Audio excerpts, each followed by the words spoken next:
महाराज जी, महाराज जी, हम सब ये जानते हैं कि भगवान अंतर्यामी हैं और सब कुछ भगवान ने पहले से ही तय करके रखा है। तो हम कैसे विचार करें कि भगवान ने मेरे लिए क्या तय किया है? मैंने जीवन का उद्देश्य क्या है मेरे जीवन का?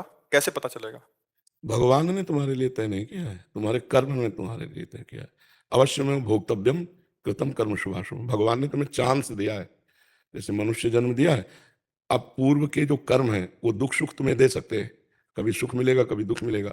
अब जो नया कर्म करना है वो तुम्हारे ऊपर छोड़ दिया गया है।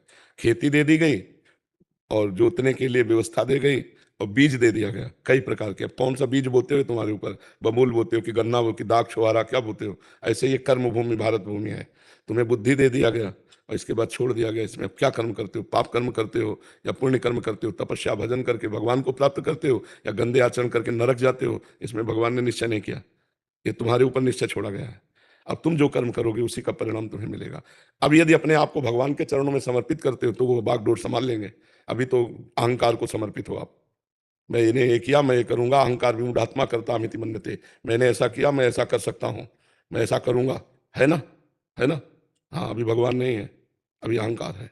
इसी अहंकार को मिटाया जाता है साधना से, तब देखा जाता है कि अब सब कुछ भगवान ही कर रहे हैं। तब कोई चाह नहीं रहती, तब कोई अनुकूलता प्रतिकूलता द्वंद्व का प्रभाव नहीं रहता। वो द्वंद्वातीत त्रिगुणातीत महापुरुष हर समय भगवान में निमग्न रहता है। हमारी बात समझ पा रहे हो? क्या समझ में आया? भगवान किसी के साथ कुछ नहीं करते हैं। जीव जो कर्म करता है उसका परिणाम उसको प्राप्त होता है।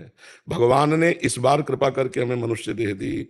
कबहू का करी करुणा नर देही, देत ईश बिनु हेतु सनेही। यही तनकर फल विषय न भाई, भजी राम सब काम बिहाई। भगवान ने हमें चांस दिया है 84 लाख योनियों से मुक्त होने का। मानो दे दिया है, बड़े भाग मानुष तन पावा। अब खूब अच्छे कर्म करें, भजन करें, ये बुद्धि दी है भगवान ने। शास्त्र स्वाध्याय करें, संत संग करें, परोपकार करें, तो हमारे ये जीवन सार्थक हो जाएगा। गंदे आचरण करेंगे तो फिर, क्योंकि अगर भगवान ही हमारे जीवन में, तो भगवान गंदे आचरण क्यों करवाते हैं? भला कोई भला आदमी भी अपने आदमी से गंदा काम नहीं करवाएगा, फिर भगवान क्यों करवाएंगे? तो आप ना तो भगवान के आदमी बने हो, ना अहंकार मिटा पाए हो, ना भगवान की शरण में हो, तो आप ये बात नहीं कह सकते कि सब कुछ भगवान करवा रहे हैं। आपका अहंकार, आपकी बुद्धि, आपका गलत निर्णय, आपका सही निर्णय, ये आपको भोगना पड़ेगा और इसीलिए सबको भोगना पड़ता है। और जो भगवान की शरण में हो गए तो फिर कहते हैं हम तो हम सर्व पापेभ्यो मोक्षयिष्यामि मा शुचा। मैं तुम्हारे समस्त पापों से मुक्त करके परम पवित्र कर दूंगा। अब शरणागति का मतलब भगवान का आश्रय लेकर खूब नाम जप करो, अपने आप पवित्र हो जाओगे। समझ पा रहे हो हमारी बात?